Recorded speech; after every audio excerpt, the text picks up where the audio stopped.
The wind in the Montana-Dakota territory had a voice, and it spoke of thirst.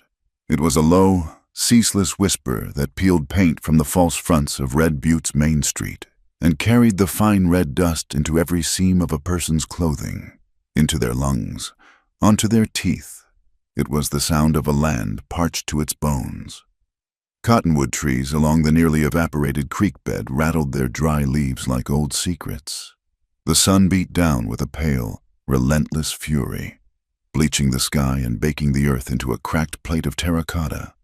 This was the price of belonging here, Eliza Quinn thought, a film of grit on the soul. She stepped down from the stagecoach, her legs stiff from a journey that had rattled the memories loose from her past in Missouri. At 23, she felt older than the dust itself. She had left home not in search of adventure, but in search of a quiet place to mend a life that had fractured. A ledger and a steady hand with a pen were her trade now, a far cry from the life she had once imagined. The advertisement for a bookkeeper at a supply post in a town she could not find on any proper map had seemed like a message from Providence. Remote, necessary, a place to be invisible. Red Butte was little more than a single dusty street flanked by raw timber buildings, a testament to stubborn hope or sheer foolishness.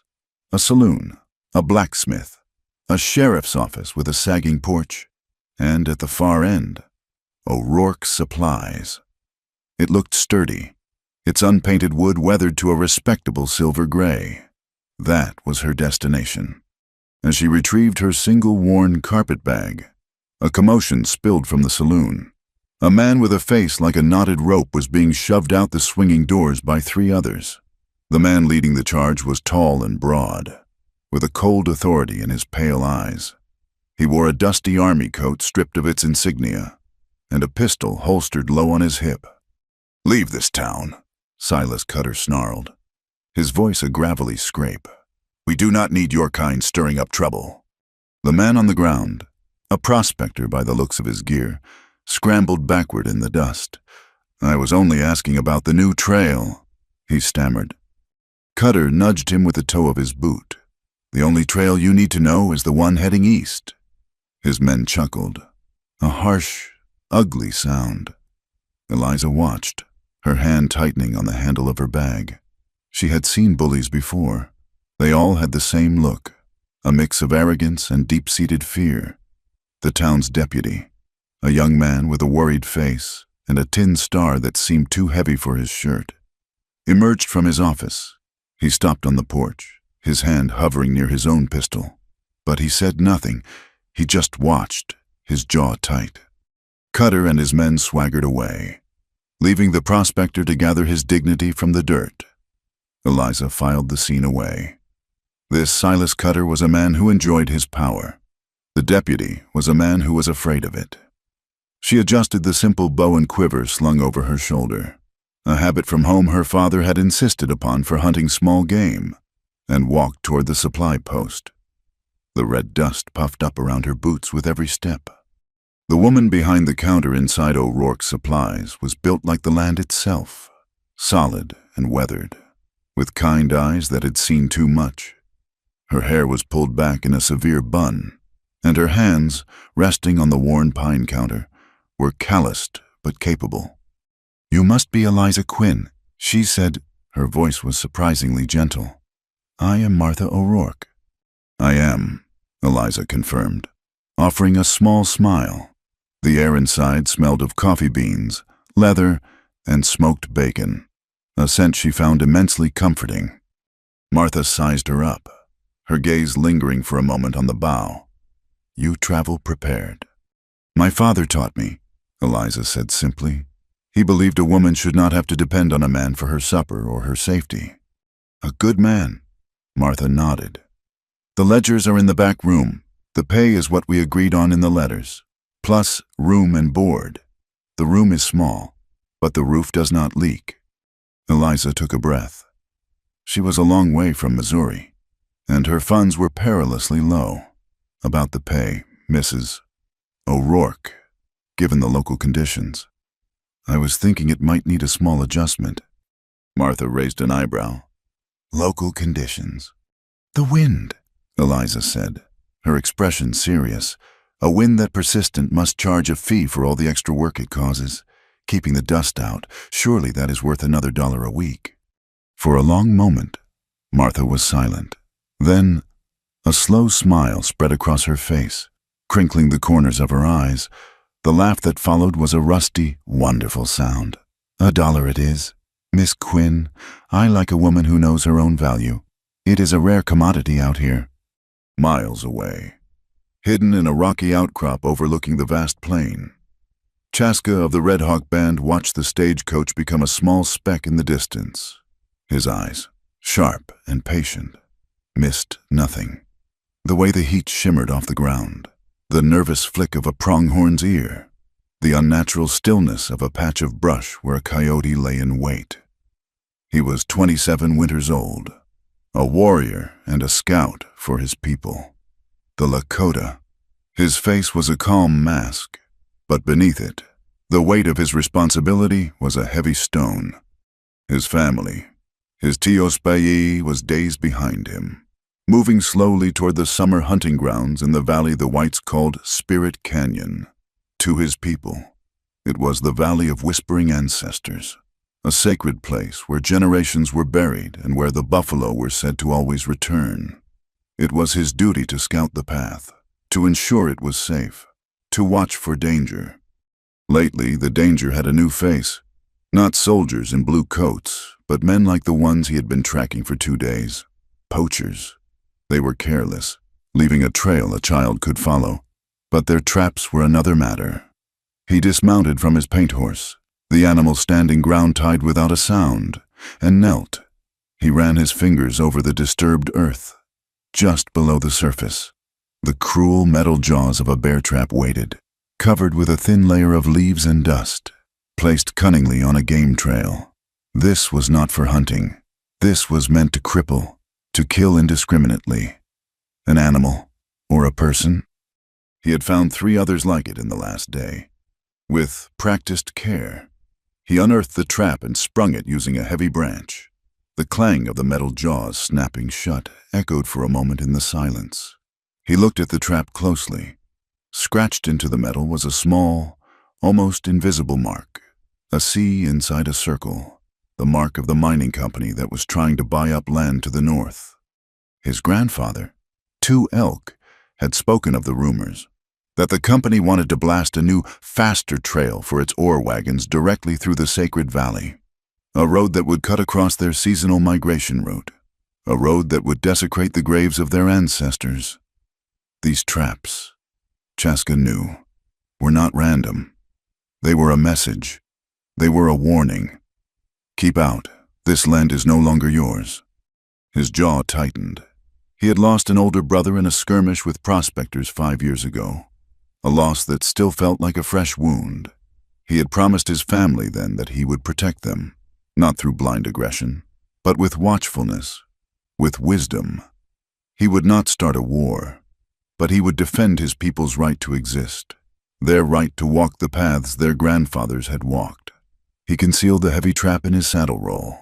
It was evidence, but evidence was only useful if someone was willing to listen, and in this land, few white men listened to a Lakota.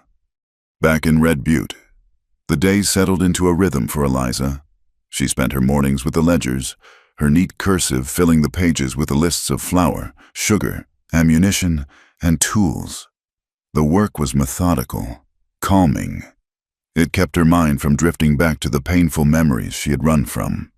In the afternoons, she helped Martha in the store, weighing out goods, stocking shelves, and learning the faces of the townsfolk. She learned that Silas Cutter was employed by the North Star Mining Company as a security consultant, a vague title that gave him license to intimidate anyone who questioned the company's ambitions. She learned that Deputy Lanharrow had a good heart but a weak spine, and was hopelessly in love with the blacksmith's daughter, who barely knew he existed. She saw families pass through, their faces etched with a mixture of hope and exhaustion, buying supplies for the homesteads they planned to carve out of the unforgiving soil. The rumors about the new trail through Spirit Canyon grew louder. In the saloon, Men who worked for Cutter drank whiskey and spoke loudly of progress and manifest destiny, their voices laced with contempt for the native people they saw as obstacles. They called the Lakota savages, a threat that needed to be cleared away. Eliza would hear the talk when she went to the saloon to deliver Martha's weekly bill. The words made her stomach clench. It was the same blind hatred she had seen grow in parts of Missouri, a poison that justified any cruelty. She felt a growing unease, a sense of a storm gathering on the horizon. The drought worsened. The creek bed was now nothing more than a ribbon of pale, cracked mud. The ever-present wind felt hotter, carrying with it the scent of dust and the distant threat of fire. She found herself watching the low hills to the west, a sense of being watched prickling at the back of her neck. One evening, as she sat with Martha on the porch, watching the sun set in a blaze of orange and purple, she voiced her fears. "There is a tension in this town," she said quietly. "It feels like a tightly wound clock spring." Martha nodded, her hands busy mending a canvas sack. "It has been this way for a year, since the mining company started sniffing around. Cutter feeds the fear, makes men feel strong by giving them someone to hate. But the Lakota, they just keep to themselves, do they not?" Eliza asked. "They do. They follow the herds, same as their people have always done. They cause no trouble for this town, but progress. Eliza is a hungry beast, and it does not care who it devours." Eliza thought of her bow, resting against the wall in her small room. Her father had taught her that an arrow, once loosed, cannot be called back. It flies true to the archer's aim, for good or for ill. It was a choice and a responsibility. She looked out at the vast, darkening landscape. The whole world felt like that, a drawn bow, waiting for a steady hand or a foolish one to decide its direction. The red dust, stirred by the evening breeze, swirled around the porch steps, a silent witness to it all. She felt a strange and unwelcome premonition that soon she would be forced to take aim. It was Martha's favorite goat, a stubborn nanny named Daisy with a knack for finding trouble, that led them to the woods. The goat had wandered off in search of greener forage than the parched grass near the post, and Martha was determined to bring her back before a coyote or the drought claimed her. Eliza went along, carrying her bow and quiver out of habit, while Martha shouldered an old hunting rifle that had belonged to her late husband. They followed the faint tracks toward a line of cottonwoods and juniper that marked the beginning of a rougher, more broken country. The heat was oppressive, and the silence was broken only by the crunch of their boots on the dry ground and the buzz of insects. "There," Martha said, pointing, "by that thicket." Daisy was tangled in a thorny bush, bleeding pitifully. As they approached, a loud rustling came from a dense patch of undergrowth just beyond the goat. It was a sudden, violent sound, too large for a rabbit, too clumsy for a deer. Martha raised the rifle, her face set in grim lines. "Hold still, Eliza!" She aimed and pulled the trigger. A dull click echoed in the still air. She worked the lever, her knuckles white with effort. "Jammed," she swore under her breath. "The mechanism is full of dust." The rustling grew louder, closer. Instinct, honed by years of her father's lessons, took over. Eliza did not think. She dropped her bag, nocked an arrow, and drew the bowstring back to her cheek. She aimed not at the sound, but to the side of it. A warning shot meant to scare off whatever was lurking there. The bowstring hummed, and the arrow hissed through the air, disappearing into the foliage with a soft thud. Silence descended again, thick and heavy. Then a figure rose from the brush. It was not an animal. It was a man. He was tall and lean, with the fluid grace of a predator. He was Lakota. His face was calm, his dark eyes fixed on her. In one hand, he held a short, powerful bow. The other hand was raised and pinching the shaft of her arrow, which had embedded itself squarely in the thick leather of his sleeve. Was his other hand. He had not dodged it. He had caught it. For a heartbeat that stretched into an eternity, they stood frozen, a tableau of suspended violence, Eliza's own heart hammered against her ribs, a frantic drumbeat of shock and fear. The man's gaze was not hostile, but intense, analytical. He slowly, deliberately, lowered his bow. Eliza, her breath catching in her throat, did the same. He took a step forward, and Eliza flinched. He stopped immediately. "Do not move," he said. His voice was low and steady, his English clear and precise. He gestured with his chin toward the ground, just in front of her right foot. Eliza looked down, half hidden by a scattering of dry leaves. She saw it, two semicircles of dark, serrated metal, the jaws of a steel trap. She was a single step away from a world of agony, from a mangled leg and a slow death in the wilderness. The blood drained from her face. Martha let out a strangled gasp beside her. He had not been the danger. He had been the warning.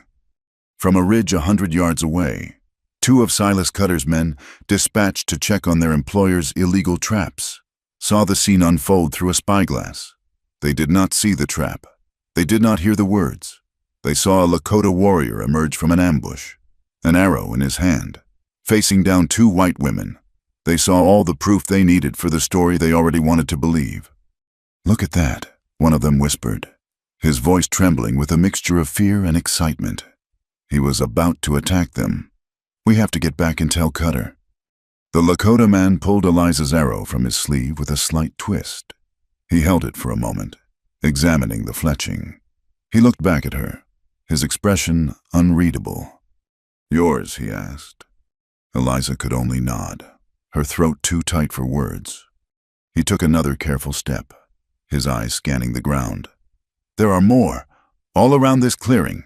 The men who set them are careless hunters but clever trappers." He offered her the arrow, holding it by the shaft. Eliza reached out a trembling hand and took it. Her fingers brushed against his, and a jolt, sharp and unexpected as a spark of static, passed between them. It was not a frightening sensation, but it left her breathless. Later that night, recounting the story to a shaken Martha back in the safety of the supply post, Eliza would find the words that would echo in her own mind for days to come. "She shot an arrow at the Lakota by mistake. He caught it, and something in my chest I did not know I could lose." In the clearing, the absurdity of the situation struck her, pushing past the fear. I am sorry," she stammered, feeling heat rise in her cheeks. For my poor aim." A flicker of something, perhaps amusement, crossed his face. "Poor enough," he said, his gaze dropping to his sleeve, "to lodge in the heart of my sleeve." The moment of shared wit, however small, broke the spell of terror. It made them two people in a dangerous situation, not just symbols of a larger conflict. "My name is Chaska," he said. "Eliza Quinn. This is Martha O'Rourke. We were looking for our goat." Chaska's eyes softened slightly as he looked at the terrified animal still tangled in the thorns. He moved with silent, deliberate steps, checking the ground before each one, and gently worked the goat free. He led it back to Martha, who took the rope with a grateful, stunned expression. "You must warn your people," Chaska said, his attention returning to Eliza. "These traps are not just on the game trails anymore. They are being placed closer to the town, near the water sources. They are meant to send a message." "What message?" Eliza asked, though she already knew.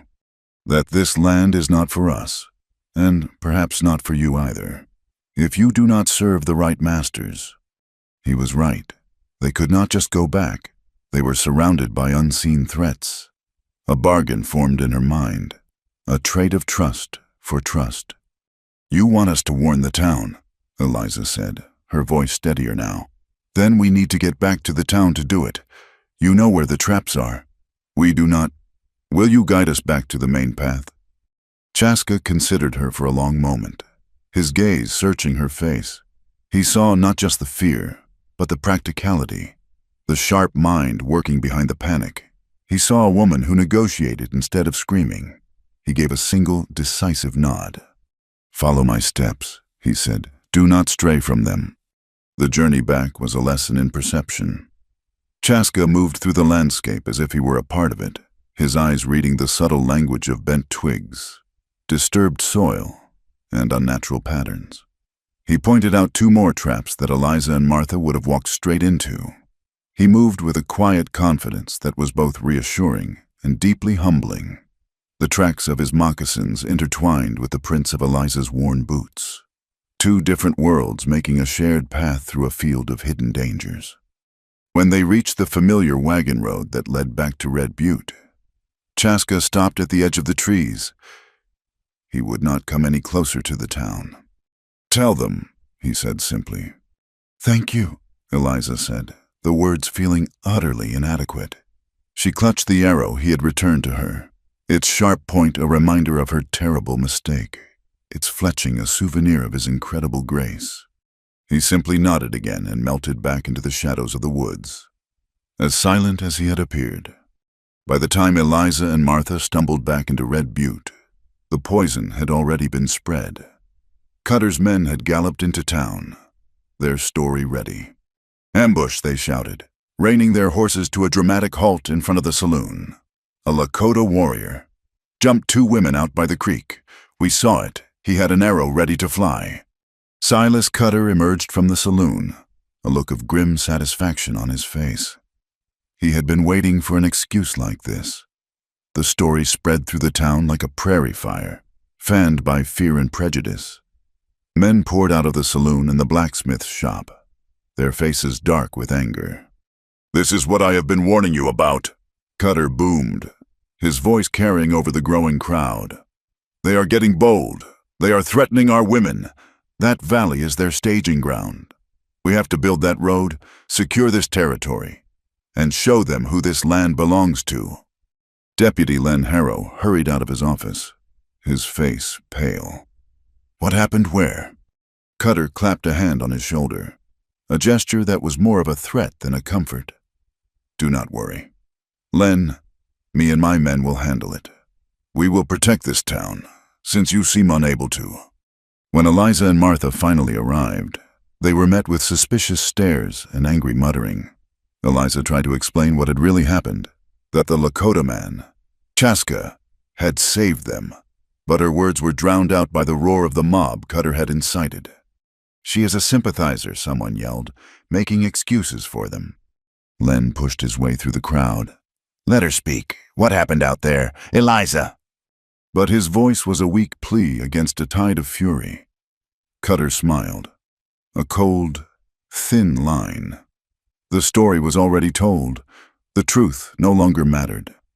Later that evening, after the crowd had dispersed into a grumbling, whiskey-fueled rage, Len Harrow did something that surprised even himself. He saddled his horse and rode quietly out of town, heading toward the clearing Martha had described. He was afraid, but a small, stubborn part of him, the part that had made him pin on the star in the first place, needed to see for himself. He found the area easily. The tracks were clear in the dust, the tangled bush, the goat droppings, and, after a few minutes of careful searching, he found what he was looking for, tucked under a juniper bush, just as Eliza had described, was a steel trap. It was armed and waiting. He used a fallen branch to spring it, the metallic snap echoing the one Chaska had made. As he knelt to examine the cruel device, he saw it. Scratched crudely into the metal plate was a small, definitive mark, a C inside a circle, the internal mark of the North Star Mining Company. A cold dread washed over him. Eliza was telling the truth. The protection Cutter offered was a lie, a cover for a violent land grab. He was holding proof of a serious crime in his hands. But as he rode back toward the faint lights of Red Butte, another, more chilling thought took hold. What good was proof? When the man who wrote the laws in this town was the biggest criminal of them all, the lie Cutter had sown took root in the dry, fearful soil of Red Butte. Eliza became a pariah overnight. When she walked down the street, conversations would cease, replaced by hostile glares and suspicious whispers. In the saloon, Cutter's men toasted to their own bravery. embellishing the tale of the Lakota ambush with every retelling. The truth, as Eliza and Martha had tried to tell it, was a foreign seed that could find no purchase. "They're not listening," Eliza said, her pen scratching angrily across a ledger page. "They would rather believe a convenient lie than an inconvenient truth." "Fear is a powerful currency," Martha replied, her hands kneading dough on a floured board, "and Silas Cutter is a rich man." But they could not let it rest. The thought of those traps, silent and vicious in the undergrowth, was a constant, nagging terror. That night, with the lamps turned low, Eliza took out a fresh sheet of paper. Using Martha's detailed knowledge of the local terrain and her own sharp memory of the path Chaska had led them on, they began to draw a map. It was a crude thing, marking creeks, rock formations, and thickets. On it, they marked the location of the traps they knew of with small, grim crosses. The next morning, they went to see Deputy Len Harrow. They found him in his office, staring at the steel trap he had brought back from the woods. It sat on his desk like a venomous spider. "You see," Eliza said quietly, "it has the company's mark." Len looked up, his face a mask of misery. "Seeing it and proving it are two different things. Eliza, Cutter will say it was stolen. He will say anything. The whole town is on his side." "We are not asking you to arrest him," Martha said, her tone firm but fair. "We are asking you to do your duty. Those traps are a danger to everyone. A child chasing a rabbit, a prospector who takes a wrong turn. You have to get them out of there, for the safety of the public." She slid their hand-drawn map across his desk. It was the cover he needed, a reason he could give that was not about taking sides, but about protecting the very people he was sworn to serve. He studied the map, his finger tracing the lines. He was a man caught in a current, and they had just thrown him a rope. It might not lead to safety, but at least it was something to hold on to. "I will do it," he said, his voice barely a whisper. "But I am going alone. I do not want anyone else involved." Over the next 2 days, Len rode out at dawn, his horse laden with empty saddlebags. He followed the map, his eyes scanning the ground with a new, fearful intensity. He found the traps, one by one, their metal teeth a grim promise of what could have been. The work was slow, nerve-wracking. Each time he disarmed one, the snap of the jaws sent a fresh wave of sweat down his back. He did not know he was being watched.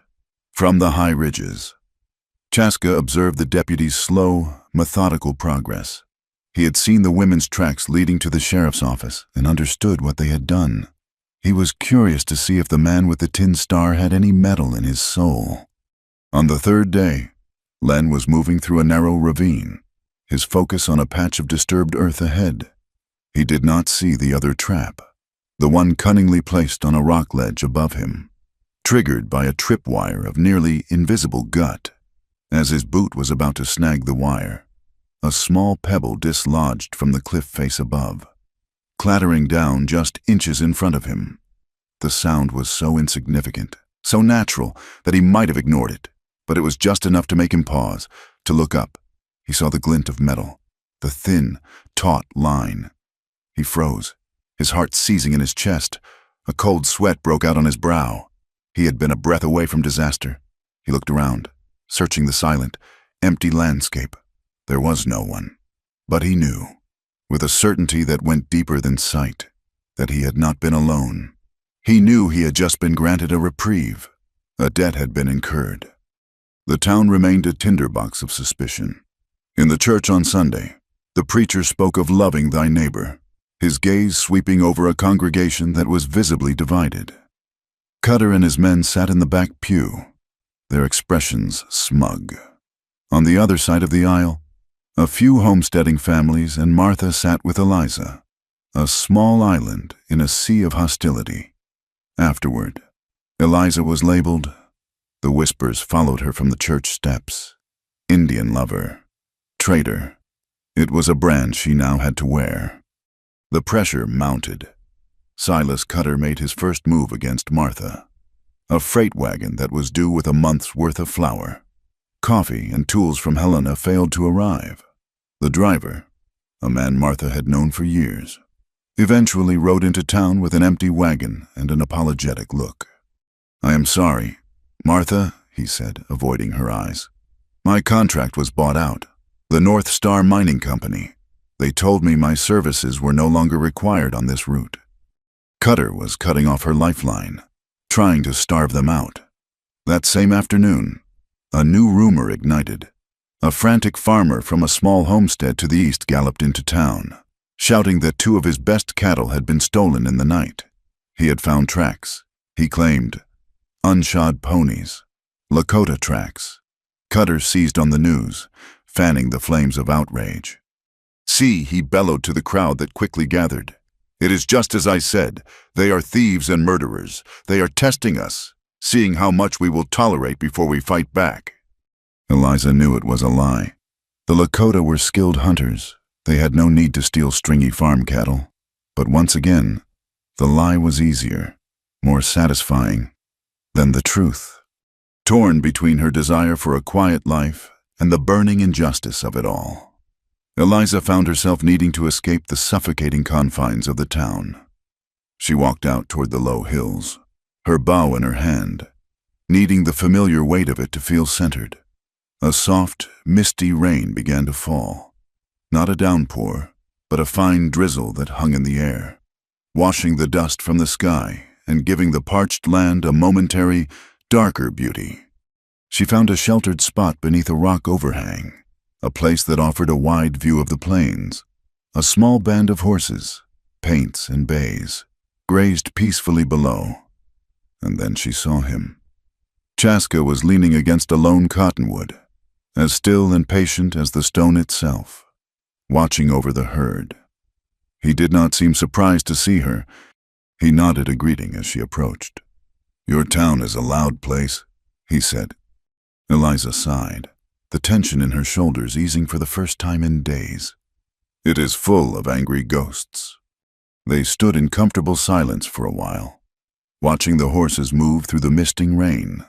The world felt stripped down to its essentials: earth, sky, water, and the quiet strength of the animals. "Sometimes I think this is freedom," Eliza said, gesturing to the horses, "to just be, without fences or expectations."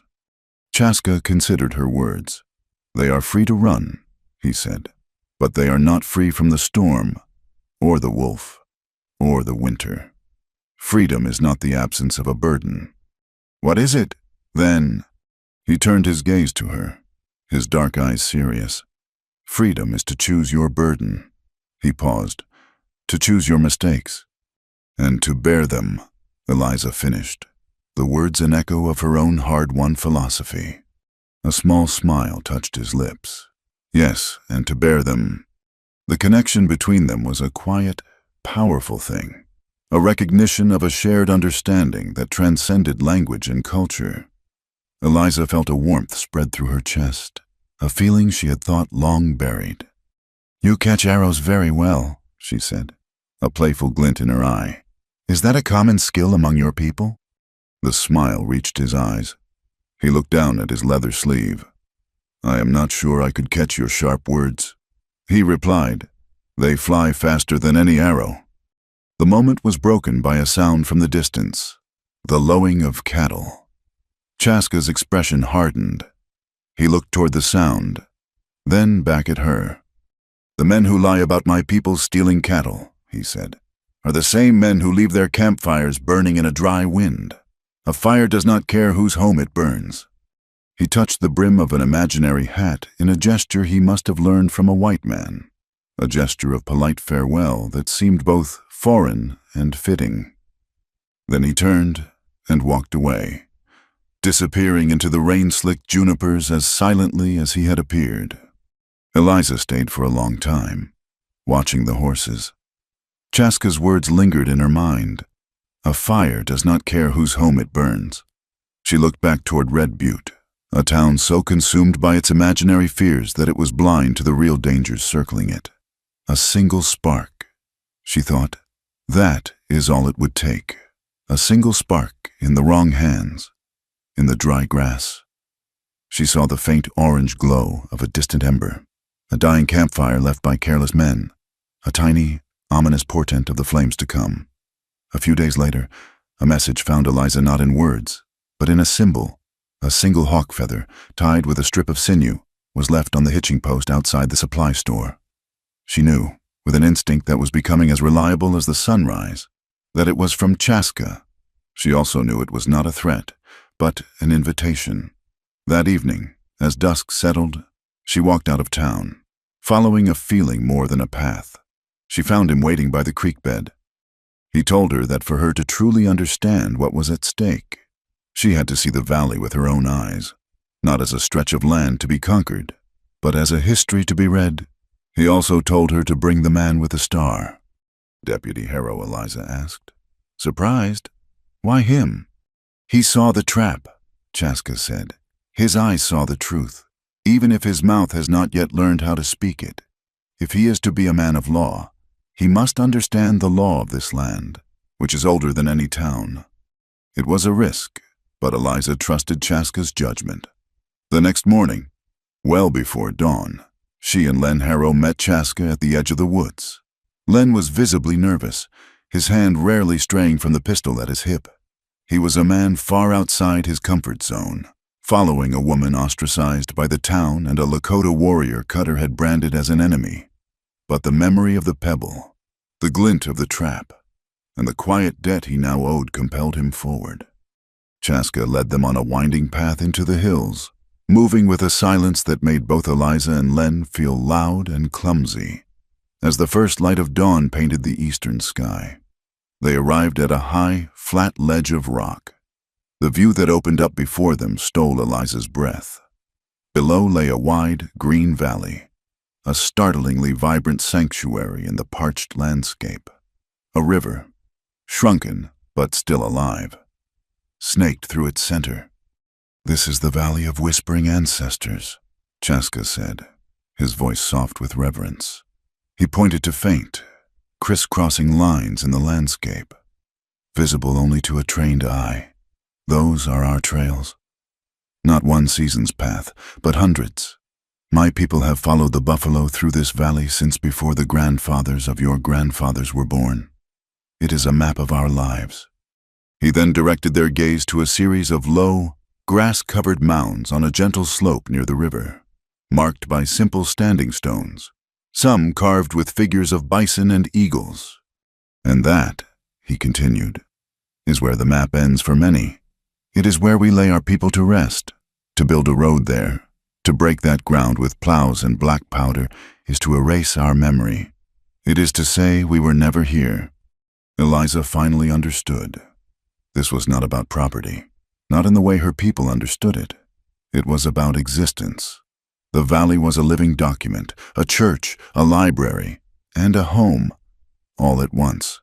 For the first time, she saw the full scope of the sacrilege the mining company was proposing. She looked at Len. The deputy's face was pale, his eyes wide. He was no longer seeing a piece of territory. He was seeing a cemetery. He was a man of the law, and he was witnessing the proposed desecration of a holy place. Back in Red Butte, a fire of a different kind was lit within Eliza.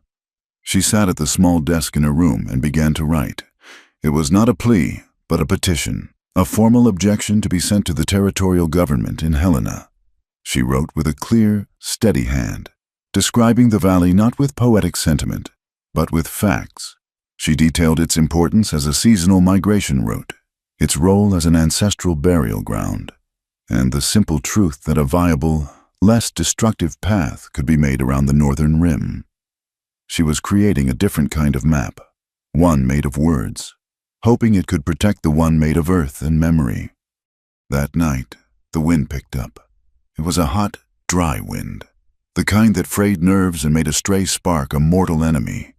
From his office, Len Harrow watched two of Cutter's men he recognized from the saloon, right out of town carrying torches. An ugly premonition coiled in his gut. He followed them on foot, keeping to the shadows. He watched them ride to the edge of the prairie, where the dry grass stood tall and brittle. He saw them laugh as they tossed the torches into the grass. The flames erupted with a hungry roar, Spreading faster than a man could run, the two men galloped away, their dark shapes disappearing into the night. Len stood frozen, a witness to a crime he was powerless to stop, the heat of the blaze on his face, the smoke of Cutter's malice stinging his eyes. The red glow on the horizon sent a wave of panic through Red Butte. The fire, driven by the relentless wind, was a monstrous living thing, consuming everything in its path. Cutter was the first to shout the accusation. "It is the Lakota, a raid. They are trying to burn us out." Men grabbed rifles and buckets, their faces a mixture of fear and fury. But the fire was indifferent to their hatred. It raced toward the town's own grazing lands with the same ferocity it showed the open prairie. Martha O'Rourke, her face grim, began organizing a fire line, her voice a beacon of calm in the chaos. Suddenly, a new group of figures appeared out of the smoke-filled darkness. It was Chaska, leading a dozen Lakota warriors. They were not armed for a fight. They carried wet blankets and buffalo hides. For a tense moment, the two groups faced each other across a wall of flame, suspicion warring with the instinct for survival. But the fire was the greater enemy. Without a word, the two groups merged, their shared desperation creating a fragile, unspoken truce. Townsfolk and Lakota battled the blaze side by side, a chaotic dance of swinging hides and splashing water. The smoke was a choking blanket, turning the world into a red and black hell. In the swirling confusion, Eliza saw a small figure stumble and fall. It was a young Lakota girl, her face streaked with soot, her body racked with coughing. Eliza rushed to her side, lifting her into the cleaner air. She recognized her as Little Fawn, a cousin Chaska had mentioned.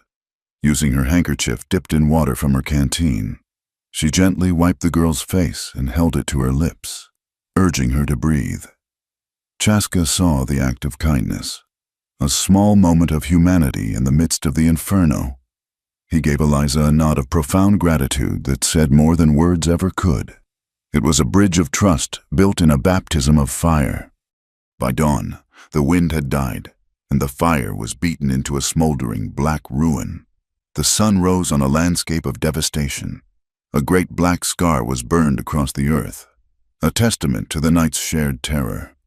Exhausted, covered in soot, the two groups stood in the eerie silence of the aftermath. The Lakota, seeing the weary state of the townspeople, shared what little food they had. An elder, a man with a face like a wrinkled map, whom Chaska called Grandfather Two Elk, offered Eliza a piece of wasna, dried buffalo meat mixed with berries and fat. She took it, knowing it was a significant gesture. She chewed the dense, smoky food, its unfamiliar texture a challenge. "It takes a long time to chew," she said with a tired smile. "I think I could cross a border by the time I am finished." A few of the younger Lakota men who understood English chuckled. Two Elk's stern face broke into a craggy smile. "It is food for a long journey," he said. "It makes the spirit strong." In that small moment of shared laughter and sustenance, the labels of settler and savage, of friend and foe, seemed to melt away, leaving only weary, hungry people who had survived a long night together. The ashes under their feet felt less like an ending and more like a new, fertile ground where something unexpected might grow. The fragile peace was shattered by the arrival of a fine black carriage, a stark symbol of wealth and power against the blackened landscape. A man in an expensive suit stepped out, his face hard and impatient. It was Mr. Thompson, the owner of the North Star Mining Company. Silas Cutter was at his side instantly, pointing and whispering. Thompson's cold eyes scanned the scene, lingering on the sight of Eliza sharing a laugh with the Lakota elder. His expression soured. Cutter pointed a finger directly at Eliza. "That is the one. Mr. Thompson, the woman I told you about. She is their spy. She has been stirring up trouble against us since the day she arrived." The mine owner's gaze fixed on Eliza, his eyes as cold and hard as the ore he ripped from the earth. The threat had just escalated. It was no longer just about a local bully. It was about the full weight of money and power, and it was now aimed squarely at her. The arrival of the mine owner, Thompson, shattered the fragile unity forged in the fire.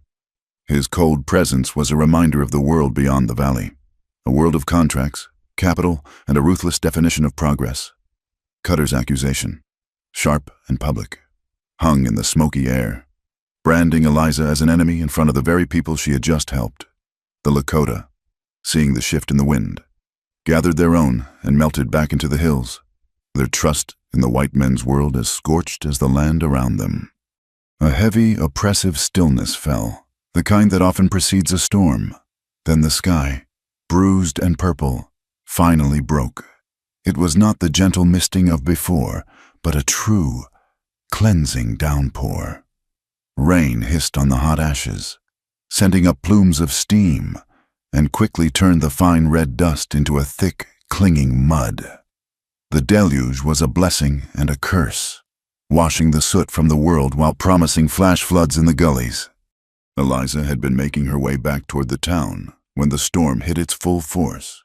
She found herself caught in the open, the rain soaking her to the skin in moments. A flash of lightning illuminated a deep rock overhang nearby, and she scrambled for its shelter. The space was surprisingly deep, a shallow cave carved by wind and water over centuries. She was not the first to find refuge there.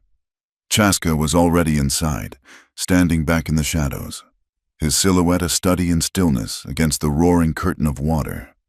He nodded as she entered, shaking the water from her hair.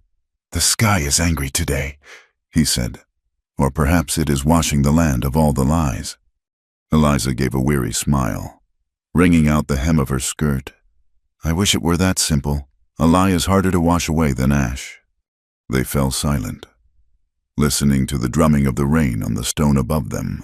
The world outside was a gray, roaring chaos, but inside their small sanctuary, there was a profound quiet.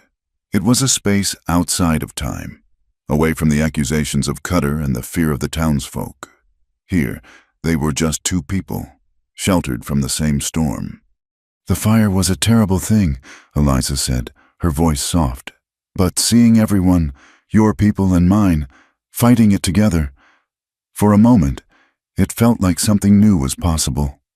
Chaska's gaze was distant, fixed on the rain. "It is possible," he said. "For a moment, I have seen it before.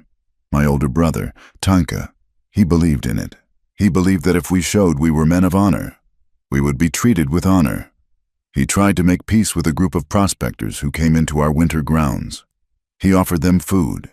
He showed them where to find clean water." "What happened?" Eliza asked gently. "They wanted to know where the best hunting was. Tanka refused to tell them. It was a sacred place, for the women to gather herbs, for the children to learn. They did not understand. They thought he was hiding gold from them. His belief in honor was seen as a trick." Chaska's voice was flat, devoid of emotion, which made the pain in his words all the more sharp. He died for that belief. He died trying to build a bridge. Eliza's heart ached for him, for the quiet burden of grief and responsibility he carried.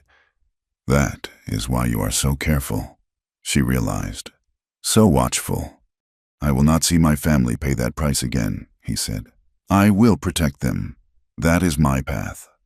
He looked at her then, his eyes searching her face. "And you? Why are you here?" "Eliza Quinn, you do not seem like a woman who runs toward trouble, yet you have found the heart of it." The question was direct, but not unkind. It deserved an honest answer. "I was supposed to be married, back in Missouri," she said, the words tasting strange and foreign on her tongue. "To a good man, a banker's son. He had a fine house and a respectable future." She paused, a wry, sad smile touching her lips. "But he did not want a wife. He wanted a well-behaved ornament for his fine house. He said I had too many opinions, that I did not know my place. He said I was not docile enough to be a wife. So I left. I decided if my choices were to shrink myself to fit into someone else's life, or to build a life of my own, even a small and dusty one, then I would rather have the dust. Chaska listened, his expression intent. He looked at her bow, which she had leaned against the rock wall. "He does not know what a wife is," he said simply. He wanted a pet, not a partner. The simplicity and truth of his words struck her with surprising force. He understood. He did not judge her, did not pity her. He saw her. As the rain began to soften, Chaska picked up her bow. "The string is frayed," he said, running a thumb over the fibers. "The heat from the fire, then the damp. It is not safe. It could snap." Before she could respond, he unstrung it with an expert's ease.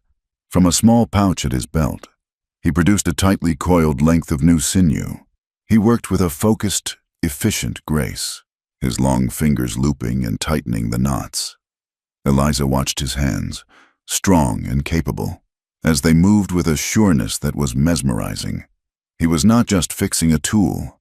He was tending to a part of her, the part that symbolized her self-reliance, the part her father had given her. He finished and handed the bow back to her. He had to lean in closer to do so in the confined space. Their hands touched as she took it, his calloused and warm against her own. The touch lingered. It was not an accident. The air grew thick, charged with all the unspoken words and feelings that had passed between them. He did not move away. She did not pull back. Slowly, as if asking a question, he raised a hand and gently brushed a stray, damp strand of hair from her cheek. His touch was feather-light. The world narrowed to the space between them, the sound of the dripping water, the scent of rain on dry earth. She saw the question in his eyes, and he saw the answer in hers.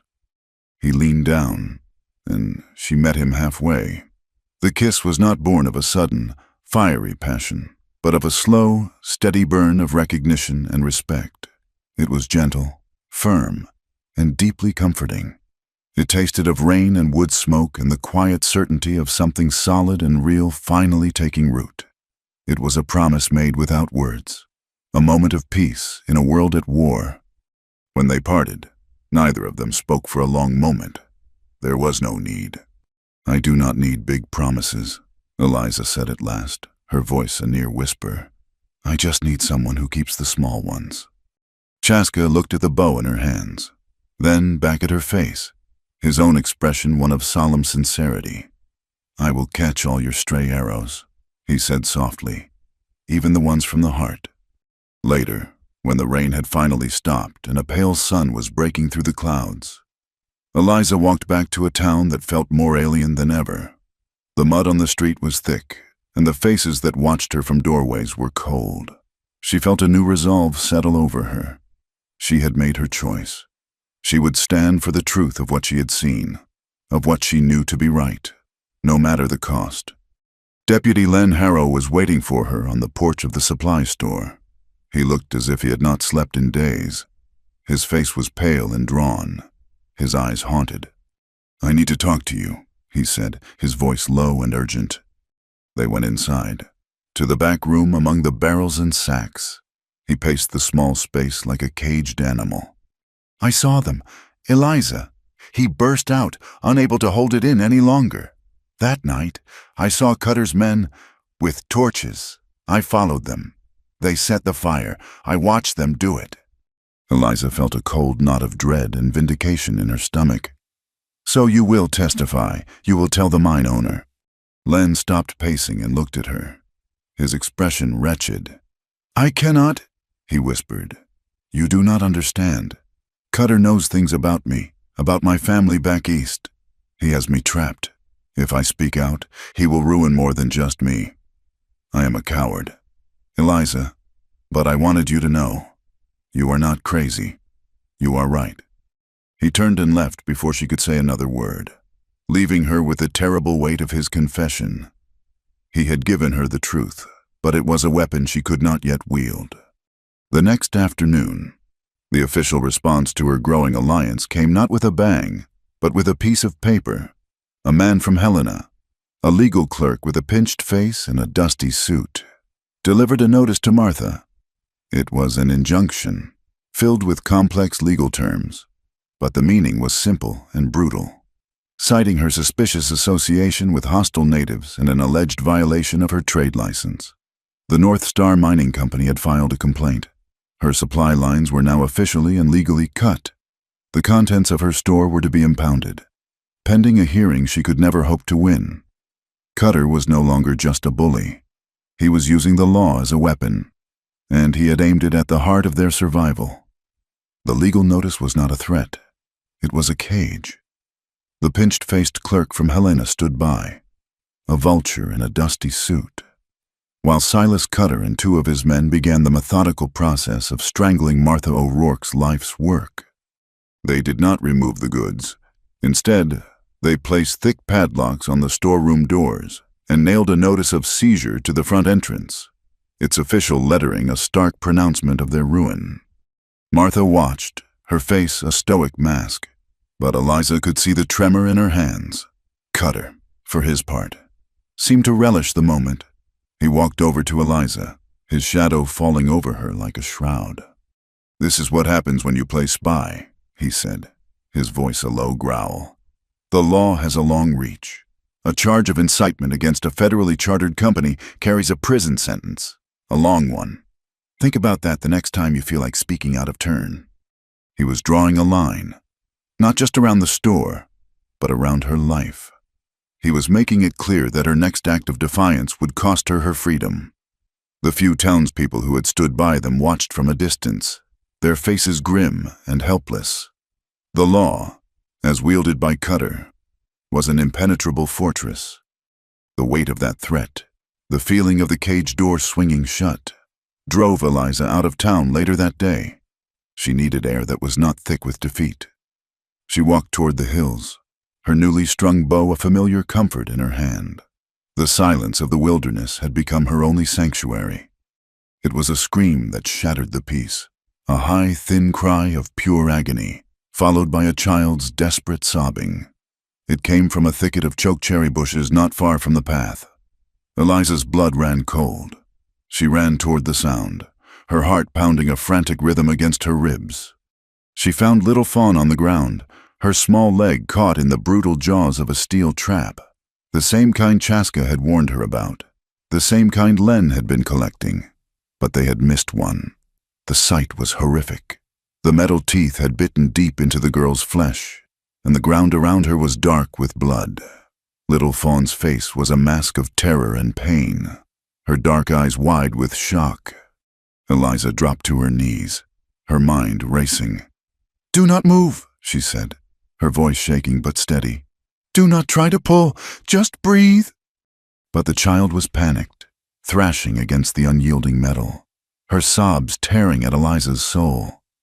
Just as Eliza was trying to figure out how to pry the jaws apart without causing more damage, a blur of motion came from the trees. It was Chaska. He had heard the scream from a ridge above. His face was a thundercloud of controlled fury. For a moment, his eyes met Eliza's, and in them she saw a pain so profound it mirrored the child's. He knelt beside his cousin, speaking to her in the soft, flowing sounds of the Lakota language. His voice was a calming balm, and Little Fawn's struggles subsided into shuddering breaths. He examined the trap, his jaw tight. "You must be strong," he told Eliza in English. "I will open the jaws. You must be ready to pull her leg free the moment I do. It will be quick." He took 2 sturdy branches, wedging them into the mechanism of the trap. With a grunt of exertion, he put all his weight and strength into the branches, using them as levers. The muscles in his back and arms corded with the strain. The metal jaws groaned in protest, slowly, grudgingly, opening a fraction of an inch. "Now," he commanded. Eliza, her hands already in position, gently but firmly pulled the small, mangled leg free. The moment it was clear, Chaska released the pressure, and the trap slammed shut with a sickening clang. Little Fawn cried out again as the raw wound was jostled, but then she was free. Eliza immediately tore strips from her own petticoat, creating makeshift bandages to stanch the bleeding, her hands moving with a desperate competence. Chaska lifted the small girl into his arms as if she weighed nothing. He looked at Eliza, his face carved from granite. "This is the message Cutter sends," he said, his voice dangerously quiet. "This is his law." The incident was a turning point. The abstract threat had become a child's torn flesh. In the quiet of the supply post that evening, with the padlocks on the storeroom doors serving as a constant reminder of their own entrapment, Eliza made a new decision. If Cutter was going to use the law as a weapon, she would try to use it as a shield. "I am going to finish the petition," she told Martha, "and I am going to send it to Helena myself." "It is no use," Martha said, her voice weary. "Who will sign it? The whole town is terrified of him." "Not everyone," Eliza said, a flicker of defiance in her eyes. "And the town is not the only place to find a signature." The next day, she approached the blacksmith first, a man of quiet integrity who had always been fair. He read the petition, his lips moving silently, and then signed his name with a heavy, deliberate hand. She went to the homesteaders who had fought the fire alongside the Lakota, families who knew what it was to be at the mercy of the land and the greed of powerful men. A few of them, their face etched with worry, added their names to the list. It was a small collection, a handful of brave souls against an empire of fear. Then came the harder part. With Chaska as her guide and interpreter, she went to the Lakota camp. She sat before 2 elk and the other elders, the petition spread out on a buffalo hide before them. She spoke plainly, without ornament, explaining that the paper was a way to speak to the Great Father in Helena, a way to use the white man's own rules against them. 2 elk listened patiently, his ancient eyes seeming to see right through her. "Your paper words are like the wind," he said when she had finished. "They are here one moment and gone the next. The treaties we signed with paper were broken." "I know," Eliza said, "but this is all I have. It is a chance, however small. This road will destroy your past, and the man building it will destroy our future. We are trapped in the same snare." Chaska spoke to his grandfather then, his voice a low, respectful murmur. He spoke of the fire, of Eliza's help with Little Fawn, of the shared enemy that did not distinguish between their peoples. There was a long silence. Finally, 2 elk nodded. "We will not write our names like the white man," he said. "Our mark is our bond." He dipped his hand into the cold ashes of their communal fire, the same fire they had used to cook the food they shared after the blaze. He pressed his ash-stained palm onto the bottom of the petition, leaving a perfect, ghostly handprint, one by one. The other elders and warriors, including Chaska, did the same. The document became a tapestry of 2 cultures, a list of names and a constellation of handprints, a testament to an alliance born of desperation and a shared desire for justice. While Eliza fought her battle with paper and ink, Silas Cutter was preparing for a war of iron and dynamite. He rode into Red Butte with a dozen new men, hard-faced mercenaries with rifles slung over their shoulders. He posted a notice in the center of town. At dawn, in 3 days' time, the North Star Mining Company would begin construction on the new road through Spirit Canyon. Any interference, the notice read, would be met with armed force. It was an ultimatum, a declaration of war. Deputy Len Harrow read the notice and felt a familiar sickness rise in his throat. Later that day, Cutter found him outside the sheriff's office. "I have a proposition for you." "Len," Cutter said, his tone deceptively friendly. "Thompson is pleased with how I have handled things. He is prepared to be generous. There is a pouch of gold with your name on it, enough to buy a nice plot of land somewhere far from here. All you have to do is make sure you are looking the other way in 3 days. Consider it a bonus for your civic cooperation." Len said nothing, his face pale. Cutter's smile vanished. "Or," he continued, his voice turning to ice, "I could send a telegram to the United States Marshal in St. Louis. I am sure he would be very interested to hear about your father's creative bookkeeping at the bank. Embezzlement is such an ugly word." Len felt the trap snap shut around him. It had no teeth, no steel, but it was every bit as inescapable. As the day of the confrontation loomed, The sky began to change. The air grew thick and heavy, the sunlight turning a strange, yellowish color. The wind began to rise. Not a cooling breeze, but a hot, abrasive force that carried a fine, stinging dust. It howled through the street, rattling windows and peeling back the edges of rooftops. A great dark wall of brown was building on the western horizon. A dust storm, the likes of which the old-timers had not seen in years, was coming. Eliza watched Cutter's men riding out toward the valley. They were not just carrying rifles. They were carrying wooden stakes and heavy mallets. They were marking the path for the blasting crews. The valley was not just a sacred place and a home. It was a natural wind tunnel.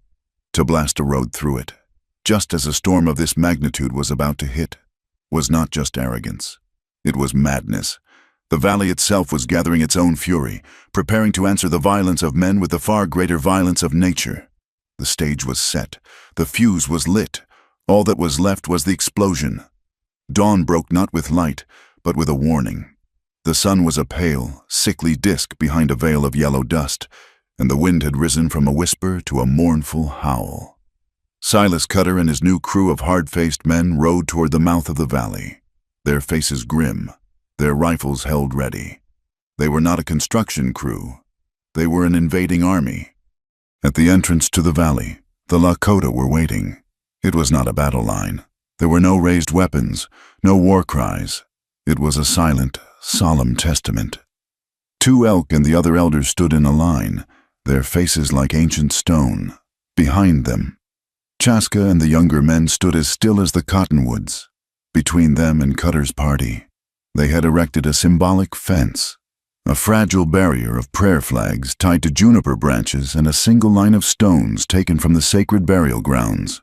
It was not a challenge of force, but a plea to the conscience of the world, a statement that this ground was holy. Cutter reined in his horse and laughed, a harsh, ugly sound that the wind snatched away. "Look at them," he sneered to his men, "playing with sticks and rocks." He spurred his horse forward, trampling the line of stones as if they were nothing. The Lakota did not flinch.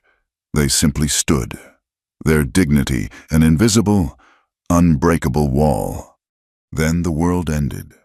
The wall of dust on the horizon, which had been a distant threat, descended upon them with the speed of a charging buffalo herd. One moment there was a valley. The next there was nothing but a roaring, churning chaos of brown. Visibility dropped to 0. The wind shrieked, a physical force that tore at clothing and filled the air with stinging, blinding grit.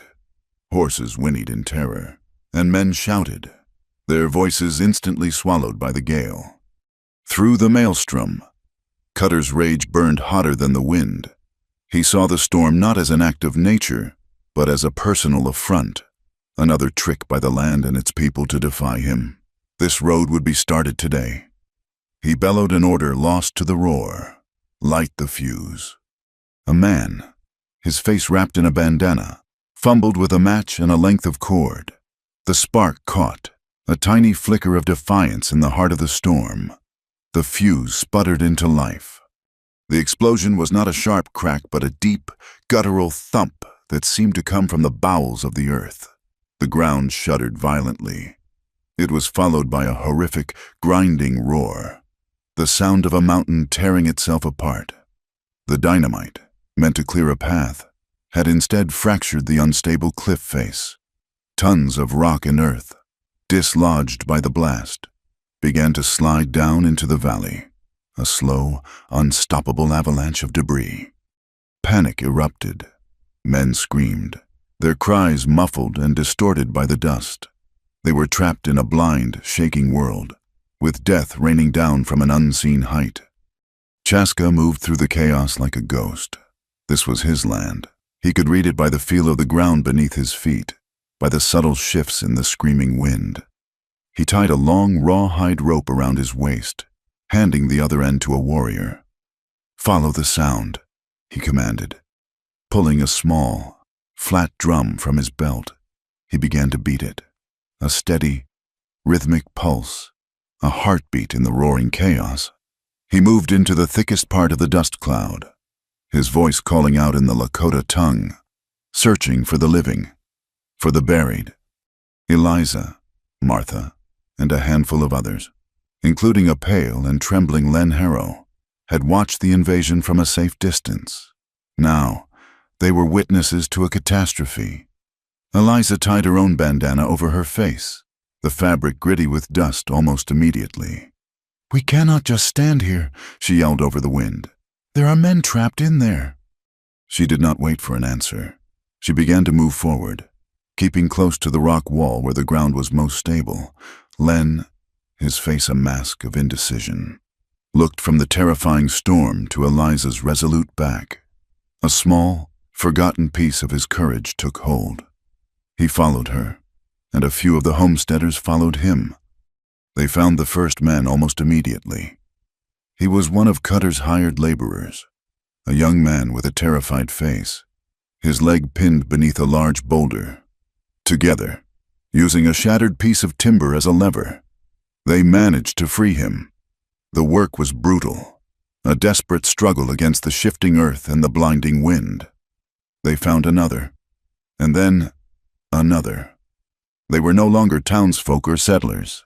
They were simply human beings fighting to save other human beings from being swallowed by the earth. As Eliza and Len worked to pull another man from a shallow pit of loose rock, a figure stumbled out of the brown haze.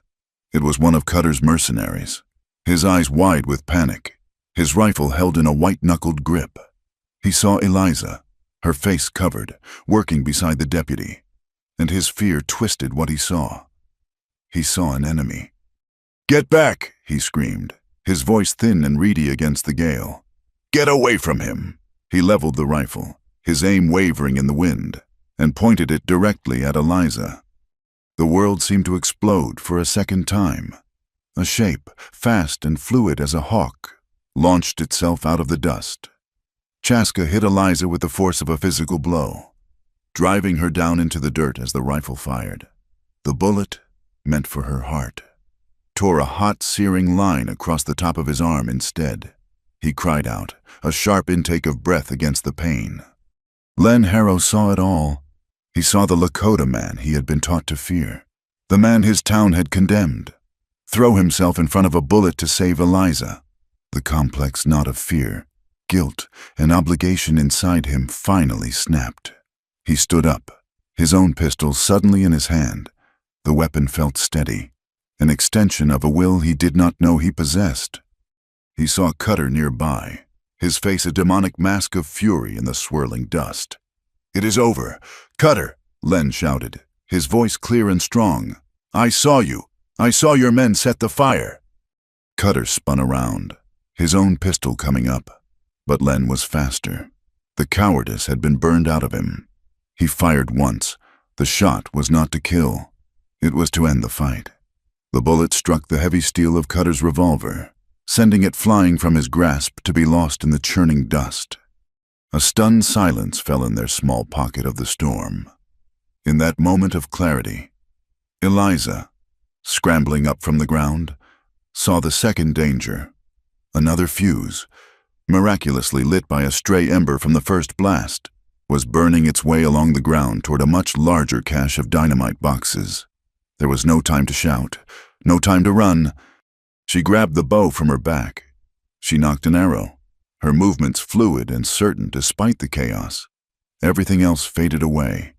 There was only the familiar pull of the bowstring against her cheek, the anchor of her own resolve, and the tiny, malevolent spark of the burning fuse. She released the string. The arrow was a whisper in the wind. It flew straight and true, slicing the cord in two. The spark died. The valley was saved. Slowly, as if the land itself was sighing in relief, the wind began to lessen. The thick brown curtain began to thin, revealing a scene of devastation. The landslide had scarred the canyon wall, but the valley floor was intact. Cutter stood, disarmed, his face a ruin of disbelief. The men he had hired, the laborers he had left for dead, slowly emerged from the dust. They surrounded him, not with the fire of a mob, but with the cold, hard anger of betrayed men. They were the ones who took him, binding his hands with his own rope. The storm passed. The dust settled, leaving a thick red blanket on everything. Eliza rushed to Chaska. He was sitting on the ground, his back against a rock, his face pale. The sleeve of his shirt was soaked in blood from a deep, ragged furrow that ran from his shoulder to his elbow. She knelt beside him, tearing another long strip from her petticoat. Her hands were shaking, but her touch was gentle as she began to clean and bind the wound.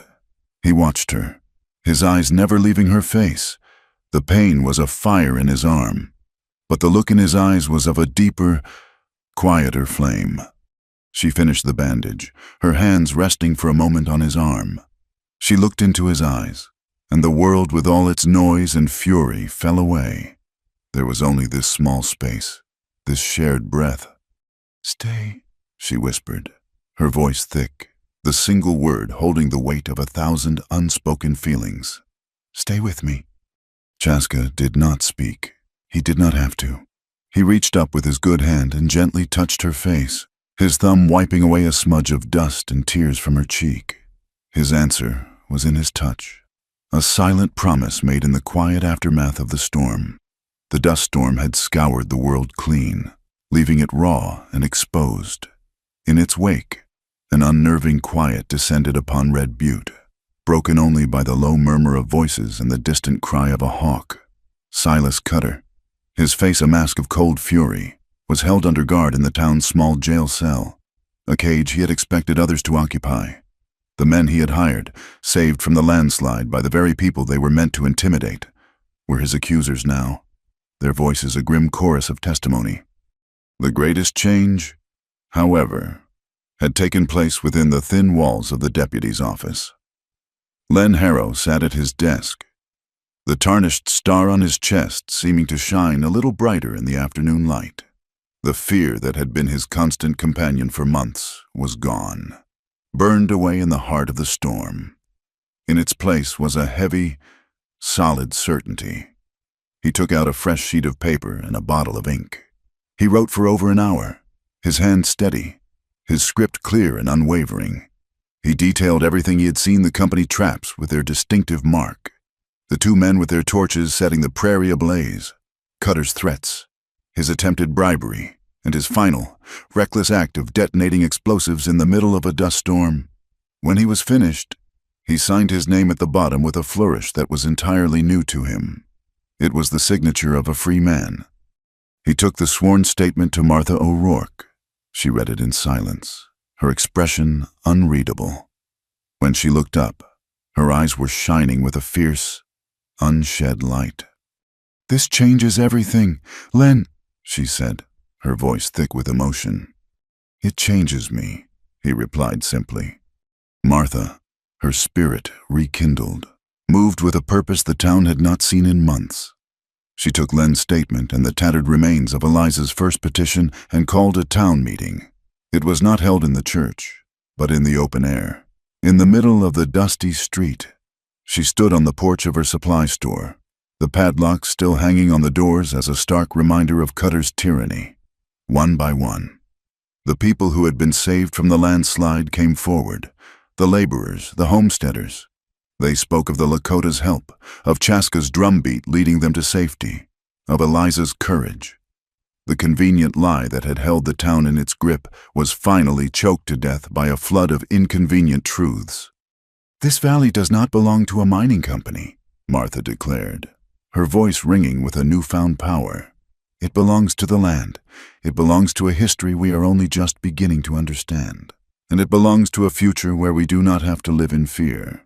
She proposed a new course of action. They would send a formal, united petition to Helena. They would not only demand justice against Cutter and the North Star Mining Company, but they would also formally endorse the preservation of the valley. They would include maps and propose the alternate route, the one that ran safely along the northern rim, a path that respected both the land and its history. This time, when the paper was passed around, hands reached for it eagerly. The blacksmith signed, followed by the families, the laborers, and even the saloon keeper, who had seen enough violence to last a lifetime.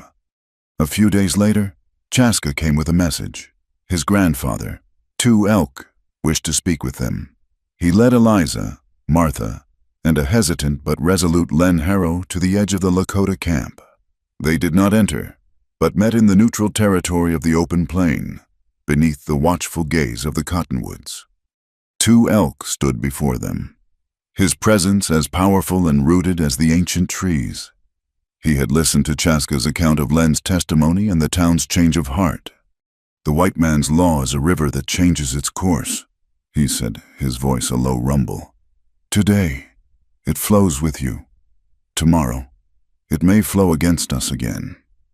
We do not trust the river. We trust the land it flows through."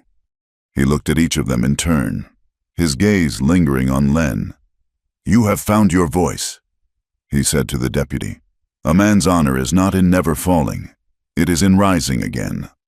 He then announced that the council had agreed. They would not oppose a road around the valley.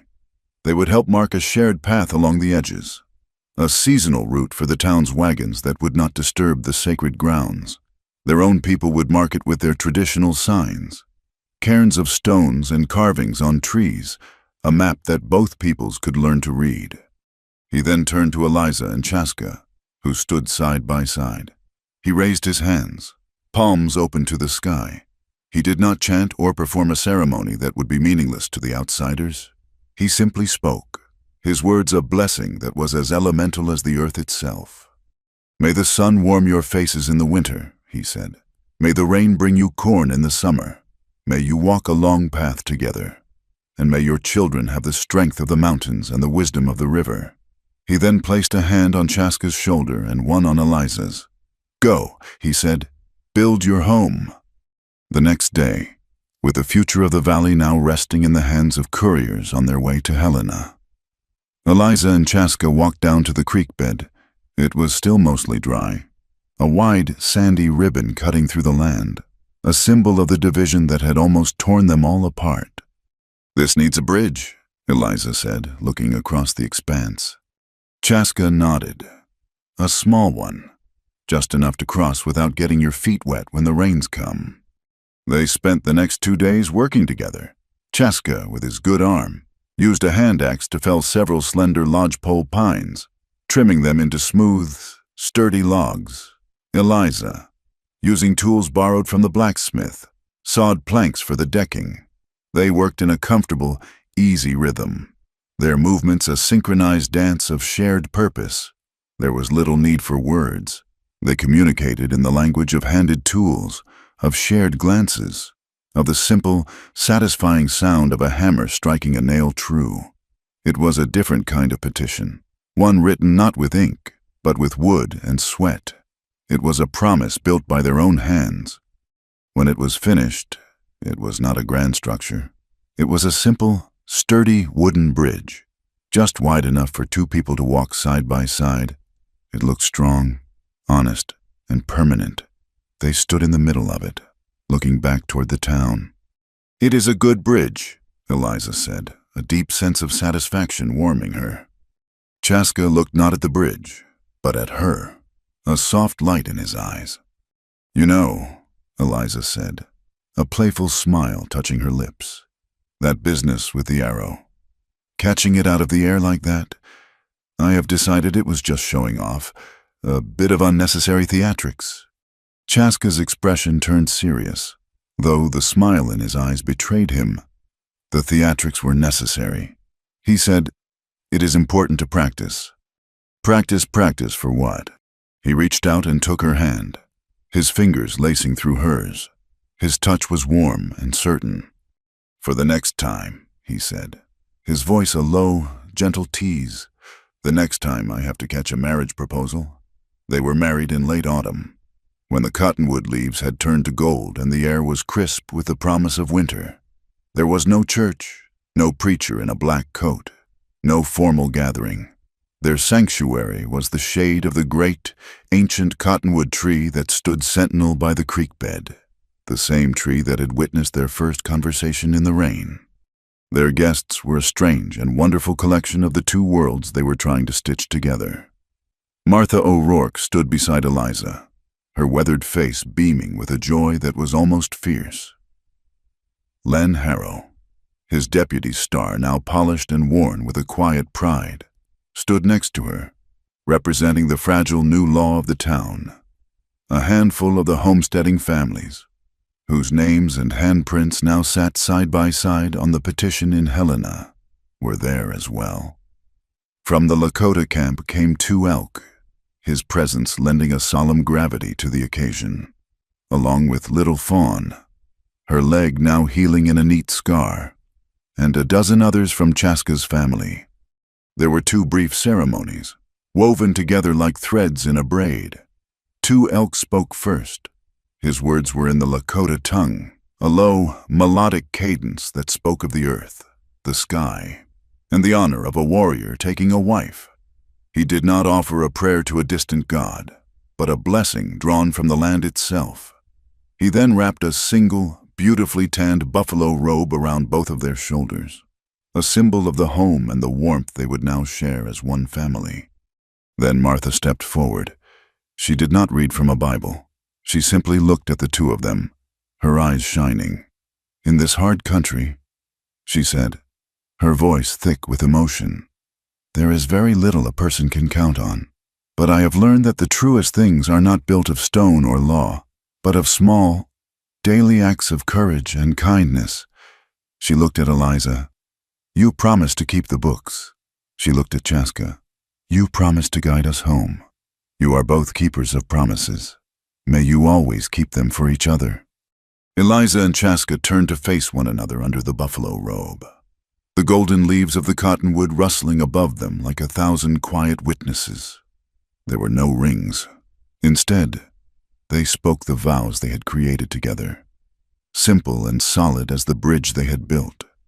"I will not promise you a life without hardship," Eliza said, her voice clear and steady. "But I promise to meet it with you. I will mend your saddle, I will keep your ledger, and I will always listen for the truth in your words." Chaska took her hands in his. "I will not promise you an easy path," he replied, his gaze locked with hers. "But I promise to walk it with you. I will track your game, I will guard your sleep, and I will always honor the strength in your heart." And with that, beneath the rustling leaves and the wide Montana sky, they were married. Their new life was not a grand romance, but a quiet collaboration, a life built board by board. Just like their bridge, they made their home in a small, sturdy cabin Chaska built with the help of his kin and the town's blacksmith, set back from the creek, in sight of the cottonwood tree. The padlocks came off Martha's store, the injunction lifted after Len's testimony, and the town's unified petition reached the territorial capital. With the business restored, Eliza did not just return to the ledgers. In a corner of the spacious supply post, she set up a school. It started with a single slate blackboard and 3 rough-hewn benches. Her first students were a mix of shy Lakota children, who came clutching the hands of their older siblings, and the boisterous, sunburnt children of the homesteaders. At first, they sat on opposite sides of the room, 2 separate islands of wary curiosity. But the simple, shared mysteries of the alphabet and the multiplication tables became a common language. Eliza taught them not just to read and to count, but to listen. She used stories from both of their cultures, tales of Coyote the trickster and fables of clever foxes, finding the common threads of wisdom and humor. Soon, the invisible line in the schoolroom disappeared. A Lakota boy would help a settler girl with her letters, and a homesteader's son would share his apple with Little Fawn. It was a slow, fragile piece, built one lesson at a time. Chaska, too, became a teacher. He continued his role as a scout for his people, his knowledge of the land more crucial than ever as they navigated their new relationship with the town. But he also began to spend one afternoon a week with the older boys from Red Butte, the ones who were restless and full of the misguided bravado he had seen in Cutter's men. He did not lecture them. He took them into the hills. He taught them how to read the story written in a set of deer tracks, how to find water in a dry land, how to move through the wilderness without leaving a scar. He taught them that the land was not an enemy to be conquered, but a partner to be understood. He earned their respect not with a gun or a threat, but with the quiet authority of his skill. The young men who once might have grown up to fear the Lakota now saw Chaska as a mentor, a man of profound and practical wisdom. Their love story was written in the details of their days. It was in the way Eliza would look up from her books to see Chaska returning from a long ride, his silhouette dark against the setting sun. It was in the way he would bring her the first wild prairie rose of the spring. It was in the evenings spent by the fire in their small cabin, Eliza's head resting on his shoulder. The scent of his buckskin shirt, a familiar comfort. It was the taste of the rich, smoky wasna he brought from his family, a food she had now grown to love, and the smell of the fresh bread she baked for him in a small stone oven. It was the quiet laughter that filled their small home, a sound as warm and necessary as the fire in the hearth. It was a love built not on grand declarations, but on the steady rhythm of a shared life, on the keeping of small promises, every single day. One afternoon, as the first snowflakes of the season began to drift down from a gray sky, Eliza was holding her small class. The children were gathered around the pot-bellied stove in the supply store, their faces rosy from the heat. "Tell us again," Little Fawn said, her dark eyes shining. "Tell us the story of the arrow." A chorus of assent rose from the other children. It had become their favorite tale. Eliza smiled, a warm, deep smile that reached her eyes. She looked out the window and saw Chaska across the street, talking quietly with the blacksmith, their breath misting in the cold air. "Well," she began, her voice taking on the soft, magical tone of a storyteller. "A long time ago, a woman came to this land. She was a little lost and a little bit afraid. One day, she was out in the woods, and she made a terrible mistake. She shot an arrow at a Lakota warrior." The children gasped, even though they knew the story by heart. But he was not like other men. Eliza continued, her gaze still on her husband across the street. He was quicker than a hawk and wiser than an owl. He did not get angry. He simply reached out his hand and caught the arrow right out of the air. And then what a small boy from one of the homesteads asked, his eyes wide. Eliza's smile softened. "Then," she said, her voice dropping to a near whisper, "he caught her heart, too, and he never let it go. The first winter was the true test. It came not with the gentle grace of the season's first snowflakes, but as a howling white fury that descended from the north without warning. For 3 days, a blizzard raged, erasing the world, burying fences, and piling snow in monstrous drifts against the doors of cabins and the sides of teepees. The wind was a living thing, a relentless beast that clawed at the chinking of the cabin walls and moaned down the chimney. In this great, cold silence, the fragile bonds between the two communities faced their harshest trial. On the second day of the storm, a homesteader, a good man named Thomas Miller who had signed the petition, managed to struggle his way to Martha's store. His face was caked with ice, his breath coming in ragged clouds. His youngest son had a fever, a terrible cough that rattled in his small chest, and their supply of medicine was gone. They were also running low on firewood. The news spread not as a panic, but as a quiet call to action. The town, which a few months ago would have seen this as one family's private misfortune, now saw it as a collective responsibility. Len Harrow, without a moment's hesitation, began organizing a relief party. Martha provided the medicine from her own stores and filled a sack with flour and coffee. The blacksmith offered to go, as did several of the other men. But it was Chaska who knew how they would survive the journey. The world outside was a white void, with no landmarks and no sun to guide them.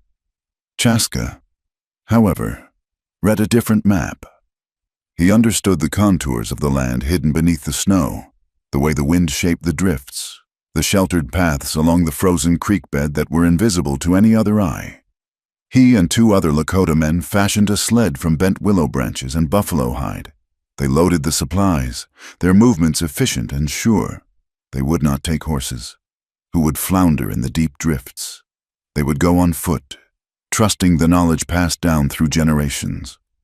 They set out in the teeth of the gale, a small, dark line of figures moving through an endless expanse of white. Eliza watched them go from the window of her cabin, her heart a tight knot of fear and pride. This was the reality of the life they had chosen, a life where survival depended not on laws or fences, but on courage and the willingness to face the storm for a neighbor. They reached the Miller homestead hours later, exhausted but successful. They brought not only medicine and food from the town, but also a bundle of smoked buffalo meat and dried berries from the Lakota winter camp, a gift of sustenance that spoke more eloquently than any words. They spent an hour helping Thomas chop more wood from a fallen tree, their shared labor a bulwark against the storm's fury, the small act of coming together, of Lakota and white men battling a common enemy to save a sick child, solidified the new foundation of their community in a way no petition or legal victory ever could. The trust was no longer a fragile idea. It was now as real and solid as the firewood they stacked against the cabin wall. Weeks later, when the blizzard had passed and the world was a pristine landscape of white snow and blue sky, a lone rider arrived from Helena. He brought a packet of letters, his horse steaming in the frigid air. One of the letters was addressed to Deputy Len Harrow, Red Butte Territorial Office. The official seal of the Territorial Court was stamped on its back in dark wax. The entire town seemed to hold its breath as Len stood on the steps of his office and read the letter aloud. His voice, once weak and uncertain, was now clear and strong, carrying across the crisp, cold air. The words from the letter were a balm on the town's wounded soul. The petition, with its list of names and its ash-stained handprints, had been received and accepted. An investigation had confirmed the North Star Mining Company's use of illegal traps and their culpability in the Prairie Fire. The company was to be heavily fined, its charter for the Spirit Canyon route permanently revoked, and the new, alternate route officially approved. A final paragraph stated that Silas Cutter, currently held in the Red Butte jail, was to be transferred under federal guard to Helena to stand trial for incitement, endangerment, and attempted murder. A great, collective sigh seemed to rise from the small crowd. It was not a cheer, but something deeper, a release of pressure that had been building for more than a year.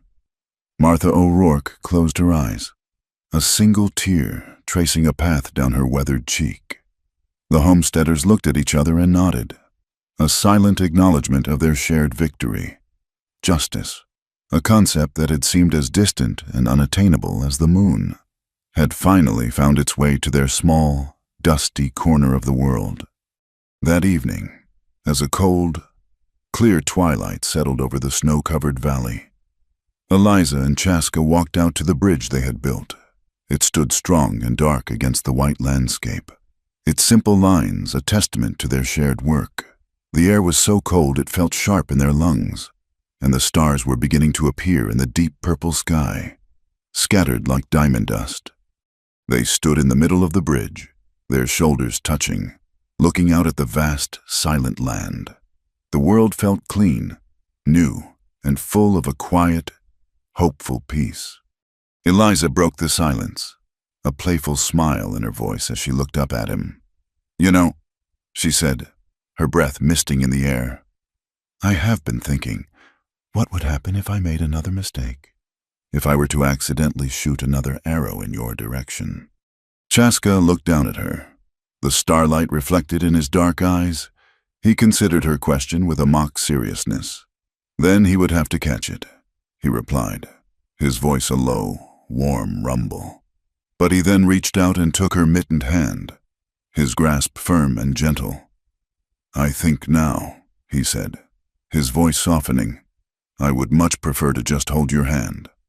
They stood there for a long time, hand in hand, as the last light faded and the brilliant stars of the winter sky blazed above them. They did not need to speak. Everything that needed to be said was in the warmth of their touch, in the simple, profound fact of their shared presence on the bridge they had built together. Later, from a distance, the only sign of their existence was a single, small square of yellow light from the window of their cabin, a tiny beacon of warmth against the vast, cold, and beautiful wilderness. The wind picked up, a low, mournful sound as it swept down from the high peaks, a timeless voice that spoke of the land's enduring power. The West was still a harsh and unforgiving place. The winters would be long, the droughts would be severe, and the struggles would be many. But in that small cabin, a light was burning. Love had taken root. Justice had found its voice. And in the heart of the wild, a home had been made. Thank you so much for listening to our story. We would love for you to comment where you are listening from so we can all connect and share our thoughts. And please subscribe to our channel Wild West Tales, like the video, and support us further by pressing the hype button so this story can be heard by more people.